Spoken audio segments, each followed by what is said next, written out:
મોહનધામ મંછાવટીની પાવન ધરા પર શ્રીમદ શામળા ભાગવત સપ્તાહ જ્ઞાન યજ્ઞનું સુંદર અને ધાર્મિક આયોજન થનાર છે. કથાક્રમ દરમિયાન વિવિધ પાવનકારી પ્રસંગોની પણ ભવ્ય ઉજવણી થનાર છે. તો હરિપ્રસાદનું પણ ભાવ નિમંત્રણ પાઠવવામાં આવી રહ્યું છે.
બાપા સીતારામ મોહનધામ આશ્રમ મહુવા દ્વારા શ્રીમદ ભાગવત સપ્તાહનું રૂડું આયોજન હોય તો મહુવાની ધર્મપ્રેમી જનતાને શ્રીમદ શામળા કથા શ્રવણ કરવા અને બંને ટાઈમ હરિહર મહાપ્રસાદ લેવા મોહનધામ આશ્રમ દ્વારા ભાવભર્યું આમંત્રણ છે. કથાના વક્તા શ્રી હિરેનભાઈ શાસ્ત્રીજી જે 7 દિવસ કથાનું શ્રવણ રસપાન આપણને બધાને કરાવશે તો બધાને બંને ટાઈમ હરિહર મહાપ્રસાદ લેવા ભાવભર્યું આમંત્રણ છે. બાપા સીતારામ. હા કથા તારીખ 18/5 થી 24/5 સવારે 9 થી 12 અને સાંજે 4 થી 6:30 સુધી આવશે. આ ભાગવત કથામાં પહેલા દિવસે કૃષ્ણાબા ધૂન મંડળનો કાર્યક્રમ છે, રાત્રે સંતવાણી કાર્યક્રમ. પછી 19 તારીખે બિપિનભાઈ સઠિયાનો પ્રોગ્રામ છે. પછી 21 તારીખે વિશાલભાઈ વરુનો પ્રોગ્રામ છે અને 23 તારીખે નિરંજનભાઈ પંડ્યાનો પ્રોગ્રામ છે. નામ લેતા શામળા બાપાનું ભવો ભવના દુઃખ જાય. દાસ મોહન કહે દર્શન કરતા હેતે હૈયા હરખાય. તો ચાલો હરખના હૈયે મોહનધામ મંછાવટીની પાવન ધરા પર જઈ જ્ઞાન યજ્ઞમાં ડૂબકી લગાવી હરિપ્રસાદનો સ્વાદ લઈ પોતાની જાતને ધન્ય બનાવીએ.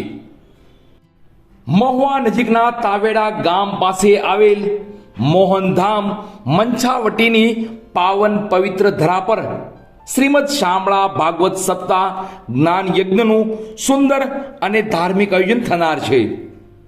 કથાક્રમના આયોજન અને વિગતની વાત કરીએ તો કથાનો પ્રારંભ તારીખ 18/5/2026 ને સોમવારના રોજ થશે.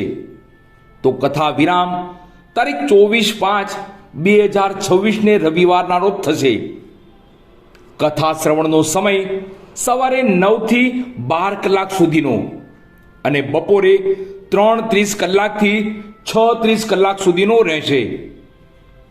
કથાક્રમ દરમિયાન વિવિધ પાવનકારી પ્રસંગોની પણ ભવ્ય ઉજવણી થનાર છે. તો કથાક્રમની સંધ્યાએ ધૂન અને નામી અનામી કલાકારો દ્વારા ભજન સંતવાણીનું પણ ભવ્ય આયોજન થનાર છે. કથાના વ્યાસાસને શ્રી હિરેનભાઈ જોશી સંગીતમય શૈલી સાથે કથાનું શ્રવણ કરાવશે. તો હર રોજ સેવકો, ભક્તો અને ધર્મપ્રિય લોકો માટે હરિ મહાપ્રસાદનું પણ ભવ્ય અને સુંદર આયોજન થઈ રહ્યું છે. તો સૌ સંસ્કારી નગરીના નગરજનો, ધર્મપ્રિય લોકોને કથા શ્રવણ કરવા અને હરિ મહાપ્રસાદ લેવા ભાવ આમંત્રણ પાઠવવામાં આવી રહ્યું છે. હાલ મોહનધામ મંછાવટી ખાતે શ્રીમદ શામળા ભાગવત સપ્તાહ જ્ઞાન યજ્ઞના આયોજનને લઈ તડામાર તૈયારીઓને આખરી ઓપ અપાઈ રહ્યો છે. કથા દરમિયાન બંને ટાઈમ ધજાજીનો પણ પ્રોગ્રામ રાખેલો છે.